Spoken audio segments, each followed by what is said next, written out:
అందరికీ నమస్కారం. నేను మీ పల్లె సతీష్. ఈ రోజులో కరెంట్ అఫైర్స్లోని మన మొదటి అంశం, సాహిత్య విభాగంలో నోబెల్ ప్రకటించిన నోబెల్ కమిటీ నార్వే రచయిత ఫాసెక్ నోబెల్ తన నాటకాలు విశిష్ట వచన శైలితో అవ్యక్తాన్ని వ్యక్తీకరించడంలో సిద్ధహస్తుడైన నార్వే దేశ రచయిత 64 ఏళ్ల యోన్ ఫాసెకు ఈ ఏటి నోబెల్ సాహిత్య బహుమతిని ప్రదానం చేయనున్నట్లు నోబెల్ సాహిత్య పురస్కార కమిటీ గురువారం ప్రకటించింది.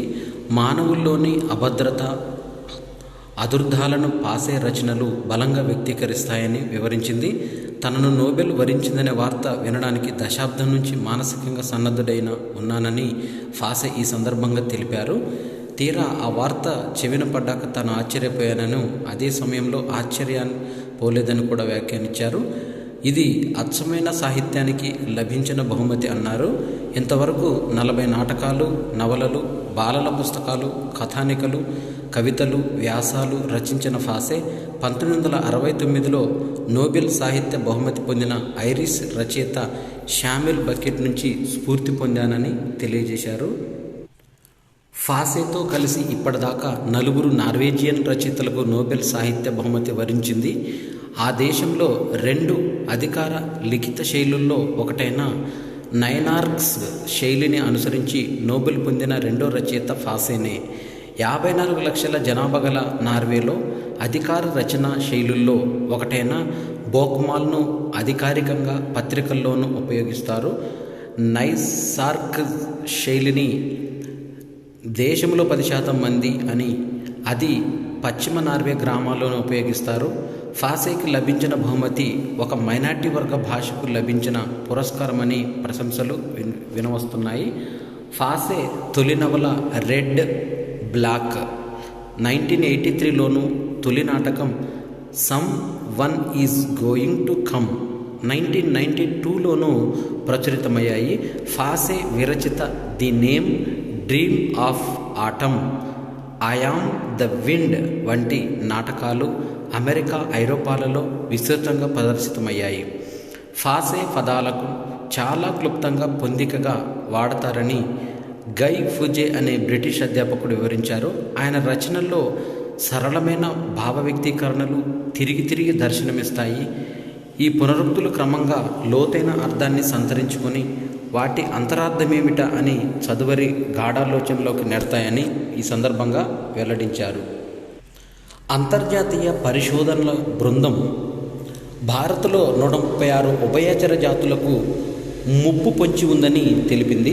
పర్యావరణ మార్పులు ప్రపంచవ్యాప్తంగా ఉభయచర జీవజాలానికి పెను శాపంగా మారుతున్నాయని అంతర్జాతీయ పరిశోధకుల బృందం చేపట్టిన తాజా అధ్యయనం ఒకటి తేల్చింది. వాటి జాతులు వేగంగా క్షీణించిపోతుండడాన్ని వాతావరణంలో వస్తున్న మార్పులే ప్రధాన కారణమని తెలిపింది. భారత్లో 426 ఉభయచర జాతులు పరిశీలించగా వాటిలో 136 జాతులు మనుగడకు ముప్పు పొంచి ఉన్నట్లు నిర్ధారణ అయిందని వెల్లడించింది. హైదరాబాద్లోని CCMB centre for cellular and molecular biology సంస్థ సహా పలు భారతీయ సంస్థలకు చెందిన పరిశోధకులు ఈ అధ్యయనంలో పాల్పంచుకున్నారు. వారి నివేదిక ప్రకారం కేరళలో 84, తమిళనాడులో 54, కర్ణాటకలో 30 ఉభయచర జాతులు తీవ్ర ముప్పును ఎదుర్కొంటున్నాయని ఈ సందర్భంగా అంతర్జాతీయ పరిశోధకుల బృందం హెచ్చరించింది. ప్రఖ్యాత మేడమ్ టుసాడ్స్ సంస్థ దుబాయ్లో మ్యూజియంలో ప్రముఖ కథానాయకుడు అల్లు అర్జున్ మైనపు విగ్రహాన్ని ఆవిష్కరించనుంది. ఈ విషయాన్ని గురువారం ఆ సంస్థ వెల్లడించింది. ఇందుకోసం అల్లు అర్జున్ కొన్ని రోజుల క్రితం దుబాయ్ వెళ్ళి తన కొలతల్ని ఇచ్చి వచ్చారు. 100 ఏళ్లకు పైగా చరిత్ర ఉన్న మేడమ్ టుసాడ్స్ సంస్థకి ప్రపంచవ్యాప్తంగా మ్యూజియంలున్నాయి. పలువురు ప్రముఖుల మైనపు విగ్రహాల్ని తయారు చేసి ఆయా మ్యూజియంలలో ఆవిష్కరిస్తుంటారు. పుష్ప సినిమాతో దేశవ్యాప్తంగా ప్రేక్షకులను అలరించారు అల్లు అర్జున్. ఉత్తమ నటుడిగా జాతీయ పురస్కారం అందుకున్న తొలి తెలుగు కథానాయకుడు ఆయనే. అలవైకుంఠపురంలో సినిమాలోని బోర్డు రూమ్ సన్నివేశంలో అల్లు అర్జున్ ధరించిన రెడ్ జాకెట్తో ఆయన బొమ్మ కొలువు తీరనుంది. త్వరలో ఓ పెద్ద వేడుకతో విగ్రహాన్ని ఆవిష్కరించనున్నారు. ప్రస్తుతం అల్లు అర్జున్ పుష్ప 2 చిత్రీకరణలో బిజీగా ఉన్నారు. ప్రపంచ కప్తో దేశ ఆర్థికానికి 20,000 కోట్ల రూపాయలు సొమ్ము వచ్చే విధంగా ఉంటుందని బ్యాంక్ ఆఫ్ బరోడా అంచనా వేసింది. క్రికెట్ ప్రపంచ కప్ టోర్నీకి ఆతిథ్యం ఇవ్వనున్న మన దేశం పైన కాసుల వర్షం కురవనుందని బ్యాంక్ ఆఫ్ బరోడా అంచనా వేసింది. మ్యాచ్లు తిలకించేందుకు దేశీయంగా అంతర్జాతీయంగా భారీ స్థాయిలో క్రికెట్ అభిమానులు తరలి వస్తున్నారు. నవంబర్ మధ్య వరకు ఈ టోర్నీ కొనసాగుతుండగా పండగల శోభ కూడా కలిసి రానుంది. సెంటిమెంటు ఆధారిత కొనుగోళ్లతో రిటైల్ రంగం కూడా రాణించనుంది. మొత్తం మీద ఈ ప్రపంచ కప్ వల్ల దేశ ఆర్థిక వ్యవస్థకు $2.4 బిలియన్ల లేదా 20,000 కోట్ల మేర జత కావచ్చని బ్యాంక్ ఆఫ్ బరోడా ఈ సందర్భంగా అంచనా వేసింది. శాస్త్ర సాంకేతిక రంగాలకు సంబంధించిన అంశము 6 సార్లు ఆగిన గుండె అయినా దక్కిన ప్రాణం. భారతీయ అమెరికన్ విద్యార్థిని కాపాడిన బ్రిటన్ వైద్యులు. గుండెపోటుతో కుప్పకూలిన ఓ భారతీయ అమెరికన్ విద్యార్థిని బ్రిటన్ వైద్యులు అద్భుత రీతిలో రక్షించారు. 1 కాదు 2 కాదు ఏకంగా 6 సార్లు గుండె కొట్టుకోవడం ఆగిపోయినా తీవ్రంగా శ్రమించి అతడి ప్రాణాలు నిలబెట్టారు. అమెరికాలోని సియాటిల్లో నివసిస్తున్న అజయ్ శ్రీవిద్యల దంపతుల కుమారుడైన అతుల్ రావు విద్యాభ్యాసం కోసం లండన్ వెళ్ళాడు. అతడి ఊపిరితిత్తుల్లోని రక్తం గడ్డకట్టింది. గుండె నుంచి రక్త ప్రవాహానికి అడ్డు తొలగింది. పల్మనరీ ఎంబాలిజంగా పిలిచే ఆ ప్రమాదకర పరిస్థితి వల్ల ఈ ఏడాది జూలై 27న కళాశాలలో ఉండగానే అతడు గుండెపోటుతో కుప్పకూలాడు. తోటి విద్యార్థులు గమనించి కేకలు వేయడంతో పరుగున వచ్చి ఇంపీరియల్ కాలేజ్ సెక్యూరిటీ గార్డు అతుల్కి CPR చేశాడు. కొన్ని నిమిషాల్లోనే అంబులెన్స్ రావడంతో బాధితుడిని స్థానిక హర్మన్ స్మిత్ ఆసుపత్రికి తరలించారు. టెలికాం ఫైబర్లో 380 కిలోమీటర్ల దాకా సురక్షిత క్వాంటమ్ కమ్యూనికేషన్ ఢిల్లీ IITల పరిశోధకుల ఘనత సాధించారు. సైబర్ సెక్యూరిటీ రంగంలో విప్లవాత్మక మార్పులకు నాంది పలికే దిశగా IIT ఢిల్లీ పరిశోధకులు కీలక ముందడుగు వేశారు. ప్రామాణిక టెలికాం ఫైబర్లో 380 కిలోమీటర్ల వరకు సురక్షిత క్వాంటమ్ కమ్యూనికేషన్ వారు సాధించగలిగారు. ఇంతకుముందు ప్రపంచంలో మరెక్కడా పరిశోధకులు ఇంత సుదీర్ఘంగా దూరం ఆ ఘనతను అందుకోలేదు. అత్యంత స్వల్ప దోష శాతంతో తాము ప్రస్తుతం ప్రామాణిక టెలికాం ఫైబర్లో క్వాంటమ్ కమ్యూనికేషన్ను సాధించామని ఢిల్లీ IIT భౌతిక శాస్త్ర విభాగంలోని అసోసియేటెడ్ ప్రొఫెసర్గా పనిచేస్తున్న భాస్కర్ కన్సేరి తెలిపారు. మరింత సురక్షిత ఆర్థిక లావాదేవీలు, వైద్య రికార్డులు, రహస్య కోడ్లను అది బాటలు పరిచే అవకాశాలున్నాయన్నట్టు తెలిపారు. కేంద్ర ప్రభుత్వం సర్కారు బడుల్లో సౌకర్యాలను మెరుగుపరచడానికి రాష్ట్ర ప్రభుత్వానికి ఇప్పటికే మన ఊరు మనబడి పథకం ద్వారా ఎంపిక చేసిన పాఠశాలల్లో సదుపాయాలు కల్పిస్తుంది. కేంద్ర ప్రభుత్వం PM school for rising India PM Shri పథకం ఈ క్రింది బడుల్లో మౌలిక సదుపాయాలను కల్పించేందుకు ముందుకొచ్చింది. ప్రస్తుత విద్యా సంవత్సరంలో ఉమ్మడి జిల్లాలో ఎంపిక చేసిన పాఠశాలలో ప్రధాన మరమ్మతులతో పాటు కొత్తగా సైన్స్ ప్రయోగశాల గదులను నిర్మించేందుకు నిధులు మంజూరు చేసింది. ఉమ్మడి జిల్లాకు 5.56 కోట్లు మంజూరు. మరమ్మత్తు ల్యాబ్ గదుల నిర్మాణానికి వినియోగించే ఉమ్మడి జిల్లాలో PM శ్రీ పథకానికి 48 ప్రభుత్వ పాఠశాలలు ఎంపికయ్యాయి. ప్రభుత్వం విద్యా సంస్థల్లో ఎంపిక చేసిన పాఠశాలల్లో మరమ్మతులు, సైన్స్ ల్యాబ్ల కోసం ప్రత్యేకంగా గది నిర్మాణాల కోసం 5.56 కోట్ల నిధులు రానున్నాయి. ఒక్కో బడిలో మరమ్మతులకు 4,50,000, 24 పాఠశాలలకు మొత్తం 1,08,00,000 మంజూరయ్యాయి. తెలంగాణ ప్రభుత్వము పాఠశాల విద్యార్థుల కోసం విశిష్టమైన పథకాన్ని వెలుగులోకి తెచ్చింది. బడి పిల్లలకు CM బ్రేక్ఫాస్ట్ స్కీమ్ ద్వారా బడి పిల్లలకు ఉదయం పూట అల్పాహారాన్ని అందించే ప్రోగ్రాం ఒకటి లాంచ్ చేయనున్నారు నేడు. ఈ బడి పిల్లల భవితకు వరం బలవర్ధకమైన ఉపాహారం మరో మానవీయ పథకానికి నేటి నుంచి శ్రీకారం. 1 నుంచి 10వ తరగతి వరకు అన్ని ప్రభుత్వ పాఠశాలలోని 20 లక్షల మంది పిల్లలకు ఉదయం పూట ఉపాహారం అందిస్తున్న ఏకైక ప్రభుత్వం తెలంగాణ ప్రభుత్వం అని తెలుపుతున్నారు. ఈ ప్రోగ్రాంలో మొదటి రోజు ఇడ్లీ సాంబారు లేదా గోధుమ రవ్వ ఉప్మా ప్లస్ చట్నీ, రెండవ రోజు పూరి ఆలు కుర్మా, టమాటో బాత్ సాంబారు, మూడవ రోజు ఉప్మా సాంబారు, రైస్ రవ్వ కిచిడి చట్నీ. నాలుగవ రోజు ఇడ్లీ సాంబారు లేదా పొంగల్ సాంబార్.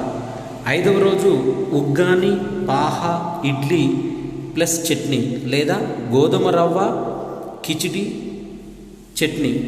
ఆరవ రోజు పొంగల్ సాంబార్ లేదా వెజిటబుల్ పులావ్ ప్లస్ రైతా ఆలు కుర్మా. ఈ పథకం యొక్క ముఖ్య ఉద్దేశాలు ఏంటి అంటే పౌష్టికాహార లోపాన్ని నిర్మూలించడము, బడి పిల్లల హాజరును మెరుగుపరచడం, డ్రాప్అవుట్స్ను తగ్గించడం, పిల్లల సామర్థ్యాన్ని మెరుగుపరచడం, విద్య, పంచాయతీరాజ్, మహిళా శిశు సంక్షేమ శాఖ, ఆరోగ్య శాఖల సమన్వయంతో మొబైల్ యాప్, ఆన్లైన్ సాఫ్ట్వేర్ల ద్వారా పర్యవేక్షణతో ట్రాకింగ్ చేస్తుంటారు. ఇక్కడ ఉదయం చక్కని అల్పాహారం విద్యార్థులకు అందించడం ద్వారా వారిలో తెలంగాణ ప్రభుత్వం ఈ పిల్లలకు చదువుతో పాటు వారి శ్రేయస్సును గురించి చాలా శ్రద్ధ వహిస్తున్నది. తొలిమెట్టు, ఉన్నతి, లక్ష్య వంటి ప్రత్యేక కార్యక్రమాలు అమలు చేస్తూ విద్యాశాఖ విద్యా ప్రమాణాలను గణనీయంగా మెరుగుపరుస్తుంది, అద్భుతమైన ఫలితాలను సాధిస్తుంది.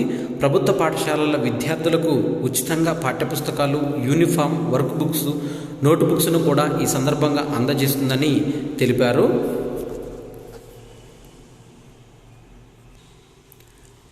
సీఎం అల్పాహారం పథకంలో ఉప్మా, కిచిడి, పొంగల్తో పాటు ఇడ్లీ, పూరీని కూడా చేర్చారు. అల్పాహారం మెనూను సర్కార్ గురువారం అధికారికంగా విడుదల చేసింది. అసెంబ్లీ నియోజకవర్గానికి ఒక పాఠశాల చొప్పున 119 చోట్ల ఈ పథకాన్ని శుక్రవారం ప్రారంభించనున్నారు. మహేశ్వరం నియోజకవర్గంలో రావిర్యాలలో సీఎం కేసీఆర్ ఈ పథకాన్ని ప్రారంభిస్తారని ప్రభుత్వం ప్రకటించిన ఆయన హాజరు కావడం లేదు. అక్కడ ఆర్థిక మంత్రి హరీష్ రావు, విద్యాశాఖ మంత్రి సబితా ఇంద్రారెడ్డి హాజరయ్యి ఈ పథకాన్ని ప్రారంభిస్తున్నారు. ఈ రావిర్యాలలో సీఎంకు బదులు హరీష్ రావు హాజరవుతారు. మొత్తం 119 నియోజకవర్గాల్లో ఈరోజు సీఎం అల్పాహార పథకము అమలవుతుంది. తెలంగాణలో విజయ మెగా డైరీ ప్రారంభోత్సవంలో పాల్గొన్న మంత్రి కేటీఆర్ త్వరలో గోపాల మిత్రులకు ప్రోత్సాహకాలు అందిస్తామని తెలిపారు. ఇతర రాష్ట్రాల్లో రైతుల కష్టాలు రెండింతలు ఉన్నట్టు తెలిపారు.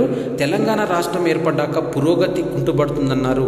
కానీ మేము హరిత వ్యవసాయము, శ్వేత పాల విప్లవం, నీలి మత్స్య విప్లవం, మత్స్య సంపద సృష్టి, గులాబీ మాంసోత్పత్తి, పసుపు ఆయిల్ ఫామ్ ఇలా పంచ విప్లవాలు సాధించాం అని ఏటా 3.5 లక్షల కోట్ల టన్నుల ధాన్యాన్ని పండిస్తూ దేశానికి అన్నపూర్ణగా మార్చాము.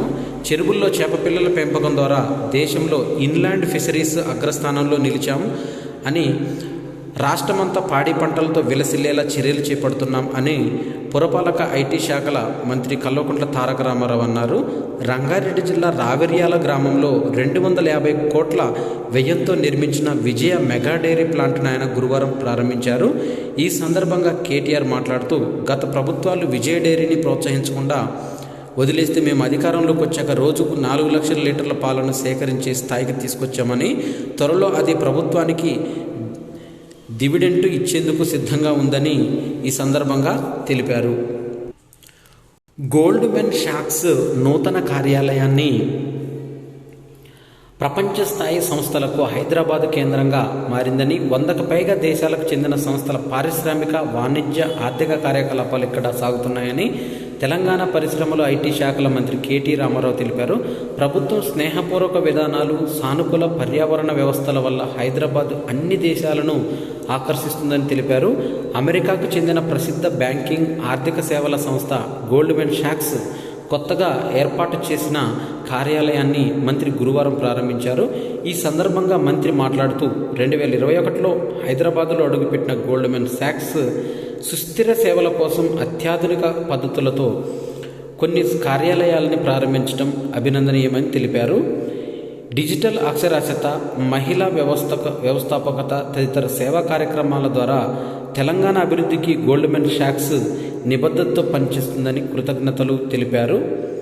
ఈ సందర్భంగా ఈ గోల్డ్మెన్ సాక్స్ సీఈఓ రిచర్డ్ గ్నోడ్ మాట్లాడుతూ న్యూయార్క్లో ప్రధాన కార్యాలయం తర్వాత ఇది పెద్దది, పారిశ్రామిక ఇంజనీరింగ్ భాగాలకు భాగస్వామ్యాలకు సేవలను నిలయంగా మారుతుందని, కృత్రిమ మేధ, క్లౌడ్ కంప్యూటింగ్, మెషిన్ లెర్నింగ్ వంటి నవీన సాంకేతికతలతో సేవలందిస్తుందని, ప్రపంచ స్థాయి భారతీయ ప్రతిభకు ఇది నిదర్శనంగా నిలుస్తుందని సంస్థ అధినేత తెలిపారు. నిన్నటి రోజున ప్రారంభమైన ప్రపంచ కప్కి భారత క్రికెట్ దేవుడైన సచిన్ టెండూల్కర్కు అరుదైన గౌరవం దక్కింది. ఐసీసీ ప్రపంచ ప్రచారకర్తగా సచిన్ టెండూల్కర్ మ్యాచ్కు ముందు ప్రపంచ కప్ను పట్టుకొని మైదానంలోకి వచ్చాడు. అప్పుడు స్టాండ్స్ అన్ని దాదాపు ఖాళీగా కనిపించాయి. ఆతిథ్య జట్టు తొలి మ్యాచ్ ఆడకపోవడం, ఎలాంటి ఆరంభోత్సవ కార్యక్రమాలు నిర్వహించకపోవడం, టికెట్లను ఆలస్యంగా అందుబాటులోకి తేవడం, ఇలా స్టేడియం వెలవెలబోవడానికి కారణాలు కనిపించాయి. ఐసీసీ క్రికెట్ ప్రపంచ కప్కి సచిన్ టెండూల్కర్ని బ్రాండ్ అంబాసిడర్గా నియమించారు. నిన్న జరిగిన తొలి మ్యాచ్లో వన్డే ప్రపంచ కప్లో ఘనంగా న్యూజిలాండ్ కివీస్ బోని కొట్టింది. 9 వికెట్ల తేడాతో ఇంగ్లాండ్ను చిత్తు చేసింది. నిన్న జరిగిన మ్యాచ్లో క్వానే రచిన్ల 2వ వికెట్ భాగస్వామ్యం చేసింది. ప్రపంచ కప్పులో కివీస్ తరపున ఏ వికెట్కైనా ఇదే అత్యుత్తమ స్కోరు 273. ప్రపంచ కప్లో సెంచరీ చేసిన అత్యంత పిన్న వయస్కుడైన న్యూజిలాండ్ ఆటగాడిగా 23 ఏళ్ల రచిన్ రికార్డు నెలకొల్పారు. గతంలో వన్డే సిరీస్ ఆడిన ఇంగ్లాండ్ న్యూజిలాండ్ జట్లలో దాదాపుగా 3 మ్యాచ్లు ఇంగ్లాండ్ నెగ్గింది. ఈ సిరీస్ కంటే ముందు కూడా డిఫెండింగ్ ఛాంపియన్ మంచి ఊపులో ఉంది. అటువైపు కివీస్ కెప్టెన్ విలియమ్స్తో పాటు సౌదీ ఇషోది ఫెర్గుసన్ లాంటి కీలక ఆటగాళ్లు లేకుండా బరిలోకి దిగింది. ఈ స్థితిలో ప్రపంచ కప్ ఆరంభ మ్యాచ్లో ఎవరిది గెలుపు అంటే మెజారిటీ ఓట్లు ఇంగ్లాండ్కి పడతాయని అన్నారు. ఒకవేళ న్యూజిలాండ్ నెగ్గిన హోరాహోరీ మ్యాచ్ స్వల్ప తేడాతోనే గెలుస్తుందని అనుకున్నారు. 283 పరుగుల లక్ష్యాన్ని ఏకంగా 82 బంతులు మిగిలుండగా కేవలం 1 వికెట్ మాత్రమే ఛేదించింది. న్యూజిలాండ్ బ్యాటింగ్ ఆర్డర్లో దిగువన ఆడే స్పిన్నర్ రచిన్ రవీంద్ర 3వ స్థానంలో వచ్చి ఇంగ్లీష్ బౌలర్లను ఉతికారేశాడు. ఈ సందర్భంగా అజేయ సెంచరీ కొట్టడం మ్యాచ్లో అతిపెద్ద హైలైట్ అయింది. ఓపెనర్ క్వానే కూడా రెచ్చిపోయి సెంచరీ సాధించడంతో కివీస్ ఎదురు లేకుండా పోయింది. ఈ విజయంతో న్యూజిలాండ్ ఒక్కసారిగా సెమీస్కి హాట్ ఫేవరెట్గా మారింది. ఇక ఆసియన్ గేమ్స్కు సంబంధించి స్క్వాష్లో దీపిక హరీందర్లకు టైటిల్, జ్యోతి త్రయానికి స్వర్ణం దక్కింది. జ్యోతి అతిథులకు కాంపౌండ్లో మహిళల టీము ఆర్చరీ ఫైనల్ చైనీస్ తైపీలో భారత్ పోరు 7 సెట్లు ముగిశాయి.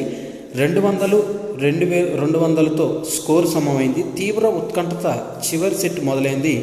మన ఆర్చర్లు ముగ్గురు కూడా వరుసగా 10 చొప్పున పాయింట్లు సాధించారు. ఇక ప్రత్యర్థి వంతు వాళ్లకు తొలి బాణంతోనే 9 పాయింట్లు రావడంతో భారత్ పసిడి ఖాయమైంది. ఆ తర్వాత ప్రత్యర్థి వరుసగా 10 పాయింట్లు రాబట్టి ఫలితం లేకుండా పోయింది. భారత్ స్వర్ణ సంబరంలో మునిగిపోయింది. ఈ విభాగంలో తొలిసారిగా ఆసియా క్రీడల పసిడి పట్టేసింది. మహిళల బాటలోనే సాగిన పురుషుల జట్టు బాణాలు గురితప్పలేదు. ఇంకేముంది, కాంపౌండ్ ఆర్చరీ టీం విభాగాల్లో మనదే క్లీన్ స్విప్. మిక్స్డ్ పురుషులు మహిళలు. ఇక స్క్వాష్లో దీపిక హరీందర్ చరిత్ర సృష్టిస్తూ స్వర్ణం నెగ్గగా సౌరభ్ ఘోషల్ రజతంతో మెరిశాడు. రెజ్లింగ్లో కూడా అంతిమ్ కంచును ముద్దాడింది. మొత్తం మీద పోటీల్లో 12వ రోజు దేశానికి 5 పతకాలు దక్కాయి. స్క్వాష్లో కూడా దీపిక హరీందర్లు పతకాలను నెగ్గారు. ఇక పతకాల పట్టి ఒకసారి చూసినట్టయితే చైనా దేశం 179 స్వర్ణాలు, 99 రజతాలు, 55 కాంస్యాలు, మొత్తం 333 పతకాలతో పట్టికలో ప్రథమ స్థానంలో కొనసాగుతుంది. జపాన్ 44 స్వర్ణాలు, 54 రజతాలు, 60 కాంస్యాలు, మొత్తం 158 పతకాలతో జపాన్ సెకండ్ ప్లేస్లో ఉంది. దక్షిణ కొరియా 33 స్వర్ణాలు, 47 రజతాలు, 77 కాంస్యాలతో మొత్తం 157 పతకాలతో దక్షిణ కొరియా 3వ స్థానంలో కొనసాగుతుంది. భారత్ 21 స్వర్ణాలు, 32 రజతాలు, 33 కాంస్యాలు, మొత్తం 86 పతకాలతో 4th ప్లేస్లో కొనసాగుతుంది. ఉజ్బెకిస్తాన్ 19 స్వర్ణాలు, 16 రజతాలు, 25 కాంస్యాలు, మొత్తం 60 పతకాలతో ఉజ్బెకిస్తాన్ 5th ప్లేస్లో ఉంది. ఇవి అక్టోబర్ 6కు సంబంధించిన కరెంట్ అఫైర్స్. ఈ వీడియో నచ్చినట్టయితే లైక్ చేయండి. ఈ వీడియో పైన ఏమైనా సందేహాలు ఉంటే కామెంట్ చేయండి. నా ఛానల్ని సబ్స్క్రైబ్ చేసుకోవడం ద్వారా నేను చేసే వీడియోలన్నీ మీకు నోటిఫికేషన్ రూపంలో వస్తాయి. Thank you everyone.